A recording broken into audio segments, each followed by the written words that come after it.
Everyone, I am Isha. Welcome to all in my new another video. Now we continue part second of question number second of exercise 2.2 class 10 chapter polynomials. So second first part जो है हमने last video में किया था, उसी के according हम second part करते हैं. इसमें हमें क्वाड्रेटिक इक्वेशन जो है पॉलिनोमियल बनाना है. इस जो हमें जीरोज एंड प्रोडक्ट दे रखे हैं, तो √2 एंड 1/3 दे रखा है. √2 क्या है हमारा अल्फ़ा प्लस बीटा, तो ये हो जाएगा हमारा √2. अल्फ़ा इंटू बीटा जो है वो क्या दे रखा है 1/3. तो हमारी फर्स्ट जो मेथड है उसके अकॉर्डिंग जो हमारी क्वाड्रेटिक इक्वेशन क्या कहती है, x² minus alpha plus beta into x plus alpha into beta is equal to 0. तो हम यहाँ पर रखेंगे x² minus alpha plus beta क्या है √2, तो √2x plus alpha plus beta क्या है 1/3 इज इक्वल 0. 3 जो है हम यहाँ पर एलसीएम लेंगे, तो एलसीएम जो है बारी बारी से तीनों टर्म के साथ मल्टीप्लाई होगा. इसके साथ मल्टीप्लाई होगा तो ये हो जाएगा 3x² माइनस इसके साथ मल्टीप्लाई होगा तो ये हो जाएगा 3√2x प्लस इसके साथ मल्टीप्लाई होगा तो 1/3 मल्टीप्लाई 3 करेंगे तो 3 से 3 कट जाएगा, तो क्या बचेगा 1 इज इक्वल 0. 3 डिवाइड में है, इधर लेके जाएंगे तो 3x² माइनस 3√2x प्लस 1, और उधर जाएगा तो ये मल्टीप्लाई में हो जाएगा, 0 से डिवाइड में है तो मल्टीप्लाई में हो गया. तो हमारी जो क्वाड्रेटिक इक्वेशन है वो बनी है हमारी 3x² minus 3√2x plus 1 is equal to 0. समझ में आ गया. जो सेकंड जो मेथड है उसमें क्या है, अल्फ़ा प्लस बीटा हमें दे रखा है √2 और अल्फ़ा इंटू बीटा हमें दे रखा है 1/3. √2 जो है वो किसके बराबर है हमारा -b/a के, ठीक है, और 1/3 जो है वो किसके बराबर है हमारा c/a के. यहाँ पर a जो है वो 3 के इक्वल है, लेकिन यहाँ पर √2 के नीचे कुछ नहीं है मतलब 1 है, तो a जो है 1 के बराबर है.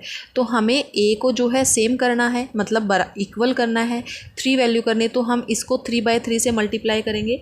√2 को हम मल्टीप्लाई करेंगे 3/3 के, तो ये इक्वल हो जाएगा 3√2/3 जो किसके बराबर होगा -b/a के. तो यहाँ से हमारी a की जो वैल्यू है वो क्या आई है 3, b की जो वैल्यू है माइनस इधर आ जाएगा तो -3√2, एंड c की जो वैल्यू है वो क्या है 1, ठीक है. और हमारी यहाँ क्वाड्रेटिक इक्वेशन जो स्टैंडर्ड फॉर्म है वो क्या कहती है, ax² plus bx plus c is equal to 0.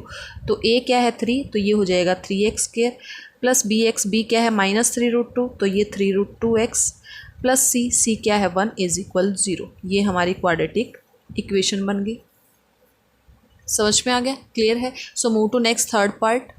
So third जो क्वेश्चन है वो हमें थर्ड पार्ट वो दे रखा है हमें 0 एंड √5. 0 क्या है अल्फ़ा प्लस बीटा मतलब सम ऑफ जीरोस, और अल्फ़ा इंटू बीटा क्या दे रखा है मतलब प्रोडक्ट ऑफ जीरोस क्या दे रखा है √5. तो फर्स्ट मेथड के अकॉर्डिंग हमारी जो इक्वेशन है वो क्या है ये, तो जहाँ अल्फ़ा प्लस बीटा है वहाँ 0 रखेंगे, जहाँ अल्फ़ा इंटू बीटा है वहाँ √5 रखेंगे. तो हमारी इक्वेशन क्या बनेगी, x² minus 0 into x plus √5 is equal to 0. ये 0 के साथ मल्टीप्लाई होकर 0 हो जाएगा, तो हम इसको ऐसे लिखेंगे x² प्लस √5 इज इक्वल 0. ये हमारी क्या बन गई क्वाड्रेटिक इक्वेशन. समझ में आ गया. सेकंड मेथड के अकॉर्डिंग क्या है, हमें अल्फ़ा प्लस बीटा दे रखा है 0 के बाय में 1 रखो या ना रखो, ठीक है. तो ये किसके बराबर हो गया -b/a के, और अल्फ़ा इंटू बीटा क्या दे रखा है √5 के नीचे 1 लगा देंगे, कोई फ़र्क नहीं पड़ेगा, तो ये किसके इक्वल है c/a के. समझ में आ गया. तो यहाँ से हमारी a की वैल्यू क्या आई है 1, तो a क्या है 1, b जो है वो क्या है 0, b 0 के इक्वल है, माइनस उधर लगाएंगे -0 कुछ नहीं होता, 0 0 ही होता है, और c क्या है √5, ठीक है.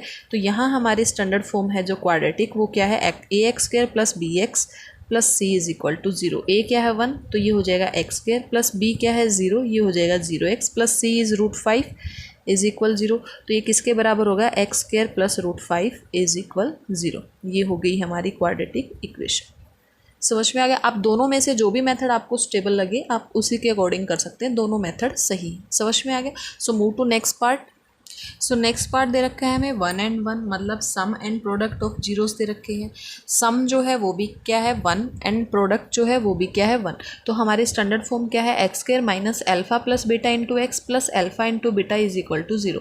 तो जहाँ अल्फ़ा प्लस बीटा है वहाँ भी 1 रखेंगे, अल्फ़ा इंटू बीटा है वहाँ भी 1 रखेंगे, तो ये हो जाएगा हमारा x² minus 1 into x plus 1 is equal to 0. तो हमारी जो इक्वेशन बनेगी वो क्या बनेगी x² minus x plus 1 is equal to 0.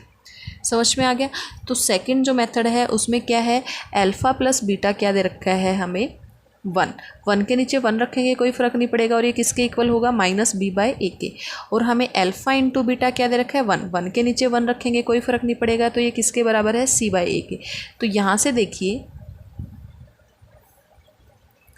हमारा ए जो है वो क्या है, वन, ए की वैल्यू क्या है, वन, बी जो है वो क्या है, माइनस वन, क्योंकि पॉजिटिव करेंगे तो ये वैल्यू नेगेटिव हो जाएगी, माइनस वन, और सी क्या है, वो भी है वन। तो हमारी स्टैंडर्ड फॉर्म क्या कहती है, a x square plus b x plus c is equal to zero. तो ए क्या है, one, means one x square, plus b क्या है, minus one, means minus one x, plus c क्या है, one, is equal to zero. तो हमारा answer क्या बनेगा, x square minus x plus one is equal to zero. ये समझ में आ गया, क्लियर है। So move to next part. So next part में दे रखा है हमें minus one by four and one by four, means हमें अल्फ़ा प्लस बीटा जो है वो क्या दे रखा है, माइनस वन बाई फोर, और हमें अल्फ़ा इंटू बीटा क्या दे रखा है, वन बाई फोर। जो हमारी स्टैंडर्ड फॉर्म है वो क्या कहती है, x square minus alpha plus beta into x plus alpha into beta is equal to zero. जहाँ वन बाई फोर मतलब अल्फ़ा प्लस बीटा है वहाँ माइनस वन बाई फोर रखेंगे, और जहाँ अल्फ़ा प्लस बीटा है वहाँ वन बाई फोर रखेंगे। तो x square minus into minus one by four x plus one by four is equal to zero. Four जो है एलसीएम है, हम एलसीएम लेंगे। ये फोर बारी बारी से सारी टर्म के साथ मल्टीप्लाई होगा, इसके साथ मल्टीप्लाई होगा तो ये हो जाएगा फोर एक्स स्क्वायर, ये माइनस माइनस माइनस माइनस क्या हो जाएगा, प्लस, वन बाई फोर से मल्टीप्लाई होगा फोर, तो फोर से फोर कैंसिल आउट हो जाएगा, तो वन एक्स बचेगा, प्लस वन बाई फोर से फोर मल्टीप्लाई होगा तो फोर से फोर कैंसिल आउट होगा, तो प्लस वन बचेगा इज इक्वल टू ज़ीरो। तो ये हो जाएगा हमारा four x square plus x plus one, और इस फोर को इधर लेके जाएंगे तो डिवाइड से ही हो जाएगा ये ज़ीरो के मल्टीप्लाई में। तो जो हमारी क्वाड्रेटिक इक्वेशन है वो आएगी हमारी four x square plus x plus one is equal to zero. समझ में आ गया, ये था हमारा फर्स्ट मेथड। सेकंड मेथड में इसने क्या कहा है कि अल्फ़ा प्लस बीटा जो है वो क्या है, one minus one by four, जो किसके बराबर होता है, माइनस बी बाई ए के, और अल्फ़ा इंटू बीटा क्या है, वन बाई फोर, जो किसके बराबर होता है, सी बाई ए के।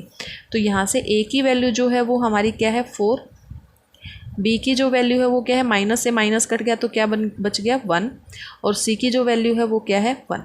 तो स्टैंडर्ड फॉर्म क्या है, a x square plus b x plus c is equal to zero. तो जहाँ ए है वहाँ ए रखेंगे, बी है वहाँ बी रखेंगे, और सी है वहाँ सी रखेंगे। तो ये हो जाएगा हमारा four x square plus x plus one is equal to zero. ये होगी हमारी क्वाड्रेटिक इक्वेशन। समझ में आ गया। So move to next six part. So next six part हमें दे रखा है फोर एंड वन। फोर क्या है हमारा, अल्फ़ा प्लस बीटा, और वन क्या है, अल्फ़ा इंटू बीटा। तो जहाँ अल्फ़ा प्लस बीटा है वहाँ फोर रखेंगे, अल्फ़ा इंटू बीटा है वहाँ वन रखेंगे। तो ये हो जाएगा हमारा x square minus four x plus one is equal to zero. समझ में आ गया, ये हमारी क्वाड्रेटिक इक्वेशन बन गई।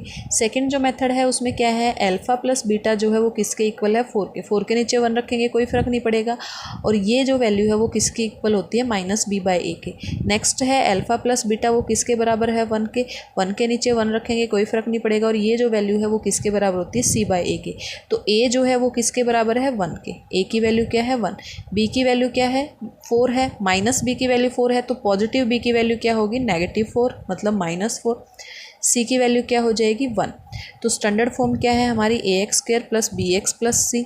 तो ए है वहाँ वन रखेंगे, बी है वहाँ माइनस फोर रखेंगे, और सी है वहाँ पर वन रखेंगे, इक्वल ज़ीरो। तो ये हो जाएगा हमारा x square plus minus minus four x और plus one is equal to zero. ये होगी हमारी क्वाड्रेटिक इक्वेशन। समझ में आ गया, क्लियर है। इसी के साथ हमारी एक्सरसाइज 2.2 कंप्लीट होती है। So thank you for watching.